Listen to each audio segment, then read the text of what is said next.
नमस्कार दोस्तों, स्वागत है आप सभी का। दोस्तों मैं आज शुरुआत करने जा रहा हूँ हिंदी के समास की प्रश्न श्रृंखला, जो आपके लिए इम्पोर्टेंट होगी। बीएसटीसी जो छात्र है, प्री बीएसटीसी वाले छात्रों के लिए इम्पोर्टेंट होगी। उसमें समास के 2 या 3 क्वेश्चन ज़रूर आते हैं। तो आइए स्टार्ट करते हैं। 2 या 2 से अधिक शब्दों से मिलकर बने हुए शब्दों को क्या कहते हैं? समास। 2 या 2 से अधिक शब्दों या पदों के मेल को क्या कहते हैं? समास। इसके बाद अगले क्वेश्चन पर चलते हैं। समास का शाब्दिक अर्थ होता है, तो समास का शाब्दिक अर्थ क्या होता है? संक्षेप, विस्तार, विग्रह, विच्छेद। तो संक्षेप समास का शाब्दिक अर्थ होता है संक्षेप। इसके बाद अगला क्वेश्चन है, निम्नांकित में से कौन सा पद अव्ययभाव समास का है? तो ग्रहागत, आचार कुशल, प्रतिदिन, कुमारी। तो ग्रहागत कौन सा समास होगा? तत्पुरुष समास। आचार में कुशल, तत्पुरुष समास। प्रतिदिन इसमें क्या होगा? अव्ययभाव समास होगा। तो इसका आंसर क्या हो जाएगा? अव्ययभाव प्रतिदिन। इसके बाद अगला क्वेश्चन है, जिस समास में उत्तर पद प्रदान होने के साथ ही उत्तर पद, पूर्व पद तथा उत्तर पद में विशेषण विशेष्य का संबंध होता है, उसे कौन सा समास कहते हैं? तो जिस समास में विशेषण विशेष्य का संबंध होता है वो होता है कर्मधारय समास। तत्पुरुष समास में दोनों पद प्रदान होते हैं। तत्पुरुष में उत्तर पद प्रदान होता है। द्वंद्व समास में दोनों पद प्रदान होते हैं, जबकि बहुवीर्य समास में अन्य पद प्रदान होता है। तो इस क्वेश्चन का आंसर है कर्मधारय समास। कौन सा समास? कर्मधारय समास। इसके बाद अगले क्वेश्चन पर बढ़ते हैं। निम्नलिखित में से कर्मधारय समास किसमें है? निम्नलिखित में से कर्मधारय समास किसमें है? चक्रपाणी, चतुर्युगम, नीलोत्पलम, माता पिता। तो चक्रपाणी, चक्र है पाणी जिसके, यानी कि विष्णु। तो इसमें कौन सा समास हो गया? बहुवीर्य। कौन सा हो गया? बहुवीर्य। इसके बाद चतुर्युगम, 4 युगों का समाहार, 4 युगों का समूह। तो यहाँ पे कौन सा हो गया? द्विगु समास हो गया। कौन सा हो गया? द्विगु समास। इसके बाद नीलो उत्पलम, नील उत्पलम यानी कि नीला उत्पल। तो इसमें कौन सा समास हो जाएगा? कर्मधारय समास। इसके बाद माता और पिता, इसमें कौन सा हो जाएगा? द्वंद्व समास। तो अपने क्वेश्चन का जो आंसर है कि कर्मधारय समास किसमें है, तो नीलो उत्पलम में कर्मधारय समास है। इसके बाद अगले क्वेश्चन की ओर बढ़ते हैं। जिस समास में दोनों पद क्या होते हैं? अप्रधान होते हैं, तो वहाँ कौन सा समास होता है? द्वंद्व समास, द्विगु समास, तत्पुरुष समास या बहुवीर्य समास। जिस समास में दोनों पद अप्रधान होते हैं, तो वो कौन सा होता है? बहुवीर्य समास। तत्पुरुष में कौन सा पद प्रदान होता है? उत्तर पद प्रदान होता है। द्वंद्व समास में कौन सा पद प्रदान होता है? द्वंद्व समास में दोनों पद प्रदान होते हैं। तो अपने इस क्वेश्चन का आंसर क्या हो गया? बहुवीर्य समास। इसके बाद आगे बढ़ते हैं। जितेंद्रिय में कौन सा समास होगा? जितेंद्रिय में कौन सा समास होगा? तो इसमें होगा बहुवीर्य समास। देवासुर में कौन सा समास है? बहुवीर्य समास, कर्मधारय समास, तत्पुरुष समास या द्वंद्व समास। देव और असुर, क्या हो गया? देव और असुर। तो इसमें कौन सा समास हो गया? तो इसमें हो गया द्वंद्व समास। कौन सा समास? द्वंद्व समास। इसके बाद अगले क्वेश्चन की ओर बढ़ते। देशांतर में कौन सा समास है? देशांतर में कौन सा समास है?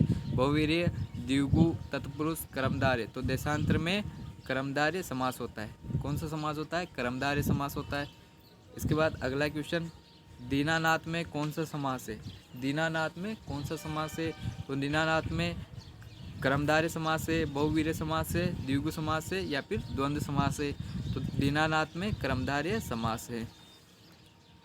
इसके बाद अगला क्वेश्चन, मुख्य दर्शन, कौन सा दर्शन? मुख्य दर्शन। तो मुख्य दर्शन में कौन सा समास है? तो मुख्य दर्शन में मुख्य के दर्शन यानी कि तत्पुरुष समास। कौन सा समास है? तत्पुरुष समास है। इसके बाद अगला क्वेश्चन, कौन सा शब्द बहुवीर्य समास का सही उदाहरण है? कौन सा शब्द बहुवीर्य समास का सही उदाहरण है? देखो, निशिदिन। कौन सा? निशिदिन, त्रिभुवन, पंचानन या पुरुष सिंह। पुरुष सिंह, तो निसी दिन, निसी, निसी का मतलब होता है रात और दिन का मतलब दिन, तो निसी और दिन, तो इसमें तो क्या हो गया द्वंद्व समास। त्रिभुवन, तीन भुवनों का समाहार, कौन सा हो गया द्विगु समास।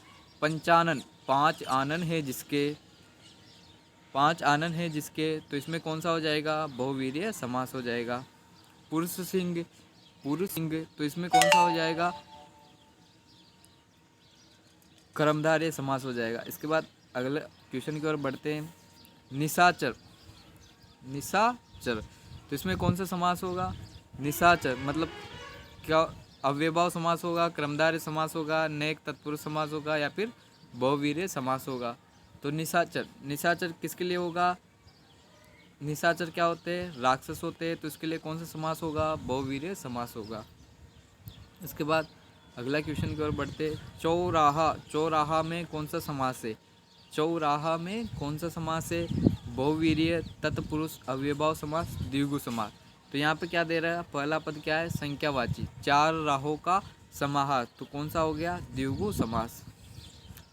इसके बाद अगला क्वेश्चन है दसमुख, दसमुख, दसमुख में कौन सा समास है दसमुख, दसमुख हैं जिसके, तो कर्मधारय हैं, बहुवीर्य हैं, तत्पुरुष हैं या द्विगु है, तो दसमुख में है बहुवीर्य समास, कौन सा समास बहुवीर्य समास। इसके बाद सुपुरुष में कौन सा समास है, सुपुरुष में कौन सा समास है, सुपुरुष कौन सा समास है तत्पुरुष अव्ययभाव कर्मधारय या द्वंद्व समास, तो सुपुरुष, तो इसमें कौन सा समास होगा कर्मधारय समास होगा। विशेषण और विशेष्य के योग से कौन सा समाहार होता है, विशेषण और विशेष्य के योग में कौन सा समाहार होता है, तो विशेषण और विशेष्य के योग में कर्मधारय समास होता है। द्विगु समास में क्या होता है पहला पद संख्यावाची होता है, द्वंद्व समास में क्या होता है दोनों पद क्या होते हैं प्रधान होते हैं, तत्पुरुष में उत्तर पद प्रधान होता है। इसके बाद अगले क्वेश्चन की ओर बढ़ते हैं। निम्नलिखित में से एक शब्द में द्विगु समास है, तो कौन से में द्विगु समास है आजीवन, भूदान, सप्ताह, पुरुष सिंह, तो आजीवन, आजीवन में कौन सा हो जाएगा अव्ययभाव समास भूदान, भूदान मतलब भूमि का दान, तो इसमें कौन सा हो जाएगा तत्पुरुष समास। सप्ताह, सात अप्तों का समूह, तो इसमें कौन सा हो जाएगा द्विगु समास। इसके बाद आगे बढ़ते। किस समास के दोनों शब्दों के समानाधिकरण होने पर कौन सा समास होगा, किस समास के दोनों शब्दों के समानाधिकरण होने पर, यहाँ पे लिखा है कर्मधारय समास होता है, कर्मधारय समास होता है। तो किस समास के दोनों शब्दों के समानाधिकरण होने पर कर्मधारय समास होता है, तत्पुरुष के, द्वंद्व के, द्विगु के या बहुवीर्य के, तो इसमें होगा तत्पुरुष समास के दोनों शब्दों के समानाधिकरण होने पर कर्मधारय समास होता है। ठीक है। इसके बाद अगला क्वेश्चन है किसमें सही सामासिक पद है, किसमें सही सामासिक पद है, तो ये पुरुषदन्वी, दिवारात्रि, त्रिलोकी, मंत्री परिषद। अब देखो पुरुषदन्वा की जगह होता है पुष्पदन्वा, क्या होता है पुष्पधन्वा, पुष्पदन्वा। दिवारात्रि की जगह क्या होता है दिवारात्र, क्या होता है दिवारात्र, दिवारात्र। त्रिलोकी, त्रिलोकी तो तीन लोकों का समाहार, त्रिलोकी यानी कि शिव के बारे में बात की जा रही है, तो यहाँ पे बहुवीर्य समास होगा और ये सही पद है। मंत्री परिषद में द क्या होता है हलंत होता है, द क्या होता है हलंत होता है। इसके बाद अगला क्वेश्चन है द्विगु समास का उदाहरण कौन सा है। द्विगु समास यानी कि पहला पद क्या होगा संख्यावाची, अन्वय, अन्वय में होगा अपना अव्ययभाव समास, दिन रात यानी कि दिन और रात, द्वंद्व समास। चतुरानन, चार आनन है जिसके, तो क्या हो जाएगा बहुवीर्य समास, ब्रह्मा जी के लिए बोला गया है। त्रिभुवन, तीन भुवनों का समाहार, तीन भुवनों का समाहार यानी कि द्विगु समास इसमें होगा। इसके बाद अगला क्वेश्चन है इनमें से द्वंद्व समास का उदाहरण है, किसका उदाहरण है द्वंद्व समास का उदाहरण कौन सा है।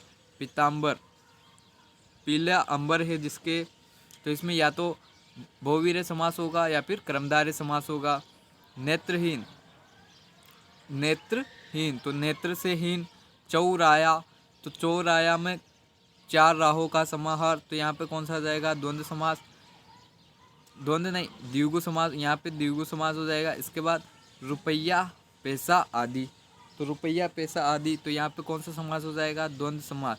द्वंद्व समास में भी समाहार द्वंद्व समास। कौन सा समास? समाहार द्वंद्व समाहार। ठीक है। इसके बाद अगला क्वेश्चन है, अव्ययभाव समास का एक उदाहरण यथाशक्ति का समास विग्रह होगा। अव्ययभाव समास का एक उदाहरण यथाशक्ति का सही समास विग्रह क्या होगा? जैसी शक्ति, जितनी शक्ति, शक्ति के अनुसार, यथाशक्ति। तो यथाशक्ति का सही समास विग्रह होगा शक्ति के अनुसार। किसके अनुसार? शक्ति के अनुसार। इसके बाद अगला क्वेश्चन है, पाप पुण्य में कौन सा समास है? पाप पुण्य में कौन सा समास है? कर्मधारय समास, द्वंद्व समास, तत्पुरुष समास, बहुवीर्य समास। तो क्या होगा? पुण्य। क्या? पाप या पुण्य। तो इसमें कौन सा समास होगा? इसमें होगा द्वंद्व समास। द्वंद्व समास में भी कौन सा? वैकल्पिक द्वंद्व समास। वैकल्पिक द्वंद्व समास। कौन सा समास होगा? वैकल्पिक द्वंद्व समास होगा। तो इसका आंसर क्या हो जाएगा? द्वंद्व समास। इसके बाद अगला क्वेश्चन है, लंबोदर में कौन सा समास है? लंबोदर में कौन सा समास है? द्वंद्व समास, द्विगु समास, तत्पुरुष समास, बहुवीर्य समास। तो लंबोदर में है, लंबा है उधर जिनका, यानी कि गजानन जी की बात की जा रही है, गजानन गणपति जी की बात की जा रही है। तो इसमें कौन सा समास हो जाएगा? गणेश जी की बात की जा रही है। तो इसमें कौन सा समास हो जाएगा? बहुवीर्य समास हो जाएगा। इसके बाद देश प्रेम, तो इसमें कौन सा समास होगा? अव्ययभाव समास होगा, तत्पुरुष समास होगा, द्विगु समास होगा, या बहुवीर्य समास होगा।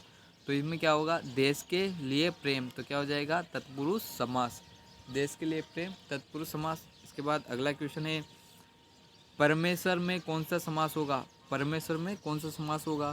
द्विगु समास, कर्मधारय समास, तत्पुरुष समास, या अव्ययभाव समास। तो परम है ईश्वर जो, परम है ईश्वर जो, इसका संधि समास विशेष क्या है? समास विग्रह है परम है ईश्वर जो। तो इसमें होगा कर्मधारय समास। इसके बाद अगला क्वेश्चन है, अनायास में कौन सा समास है? अनायास में कौन सा समास है? नए तत्पुरुष समास, द्वंद्व समास, द्विगु समास, या अव्ययभाव समास। तो इसमें होगा नए तत्पुरुष समास। इसके बाद गौशाला में कौन सा समास है? गौशाला में कौन सा समास है? तत्पुरुष समास, द्वंद्व समास, कर्मधारय समास, द्विगु समास। तो गौशाला में कौन सा होगा? तत्पुरुष समास। कौन सा होगा? तत्पुरुष समास। गायों के लिए शाला। इसके बाद अगला क्वेश्चन है, नवग्रह। नवग्रह में कौन सा समास होगा? पहली बात देखो क्या आ रहा है? संख्यावाची पद आ रहा है। तो द्विगु होगा, तत्पुरुष होगा, द्वंद्व होगा, या कर्मधारय होगा। तो द्विगु संख्यावाची पद आ रहा है, तो इसमें क्या हो जाएगा? द्विगु समास हो जाएगा। नवग्रहों का समाहार। तो ये थे अपने आज के 20-30 क्वेश्चन। आपके इनमें से कितने क्वेश्चन सही हुए कमेंट करके बताइए।